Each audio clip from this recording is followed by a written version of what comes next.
Thank you, Mr. Chairman. Chief, it's good to have you here. I'd rather see you in person on Zoom, so it's good to see you in person. Any of those three people in back do your bio? Are they responsible for it? Well, they have input for Do sure. they? Well, so if you look at the third paragraph, Moore began his 43-year career in 1978 with USDA NRCS. That's 44 years, okay? And I just want to say thank you very much for your service to this country. Thank you very much for the job that you're doing. Although sometimes we argue and fight, that's how democracies work, right? We find common ground. I want to come back to an issue called the Crazy Mountains for a minute. We've talked about this on Zoom before. Senator Henrik and I have been talking about this access issue for months. And so the question is can you explain how the Forest Service decides where and how it's going to defend prescriptive easements? So our process, and it's in our directives, is to really involve our publics. And so we try to work through any kind of a land disputes with the private landowner as well as just the publics in general. And, you know, in its simplest form, Senator, that is our process of working through the disputes, particularly as it relates to access. So is there a formal opportunity for public input, public comment, and review during the process? Are we talking specifically about the crazies? Yeah. Okay, so. And then after you're done with crazy specifically, generally for all of them, they all should be the same. There shouldn't be much Yeah, difference, we right? always involve the public. I mean, as a federal agency, we can always engage the public and involve the publics in. So, but there's a difference between engagement of the public and public comment opportunities. Yes. Is there public comment opportunities? Well, that's why I was wanting to know if you were speaking. And then the specifically to crazies, is there public comment? In this particular case, there has not been a public involvement, public comment period. So I think it's important. I mean, transparency in government is good, and nobody's perfect. Even I make a mistake, rarely, but occasionally.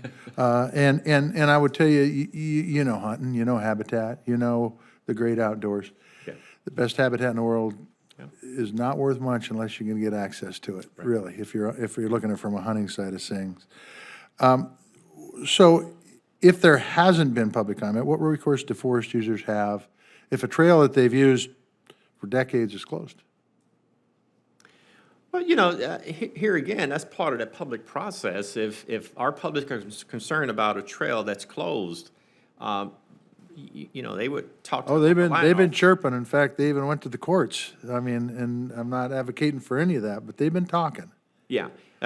We talking about prescriptive rights, though. Is that correct? Yeah, I mean, we're talking about prescriptive easements, correct? Yeah. So, Senator, you know, we've been working on this for a while. Yeah. And, you know, we are still trying to find the best option for working through access. So let's approach it from the service standpoint. Does access or reduced access, which I think can be claimed in the crazies example, impact your ability as a Forest Service chief to manage this landscape for logging, grazing, and other activities? Well, I think you can certainly say that there are some potential for that to happen, and when it does happen, and we try to work through that, and sometimes it's more of an issue with litigation that we work through. Other times it's not. It's through sitting down and through a public involvement engagement process that we can come to an agreement. All right. I'm going to get back to litigation in a second here, but does the Forest Service have a statutory responsibility to protect public access to public lands? Yes, that's a very tricky question, of course. So the answer is we don't have a statutory requirement, but yet we do have a requirement to maintain access for public. So I hope we can continue to work on this issue together. I think it's really important. I can't tell you how important it is as far as, you know, I always tell folks you don't have to be a millionaire to be a hunter in Montana because we all own those public lands. Yeah.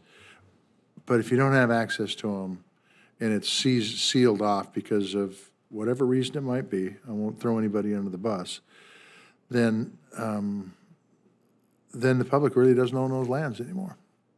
It's a fact. And as far as litigation goes, and look, I've been sued a number of times in different capacities and boards that I've been on, and these guys aren't crazy. They're not. They just want to make sure that, they still have the ability to get in there and enjoy the great outdoors. I want to talk a little bit about Butte, Basin Creek Watershed, and I don't anticipate that you know anything about it. What this area is the water supply for, some would argue, the greatest city in America, Butte, America, okay? Butte, Montana. There, because of climate change and beetle kill, there's a ton of dead trees that are in this drainage that supplies this town, city, with water, okay? Forest Service land. It's in the backcountry. I mean, you do it in the winter, you could skid some logs across the lake, but the bottom line is it's gonna take some work and some planning. These logs have been down so long that they're not dimension lumber anymore. They probably could be used for something called biochar, and which, by the way, is got some benefits and something that we should be probably taking a harder look at and pushing. But what I want from you today as Secretary of the Forest Service, I talked to the chief executive at Butte Silver Bowl last Friday. And he said, I need somebody out here from the Forest Service so we can look at this and so I can explain to him what needs to be done so that we can get this cleaned up.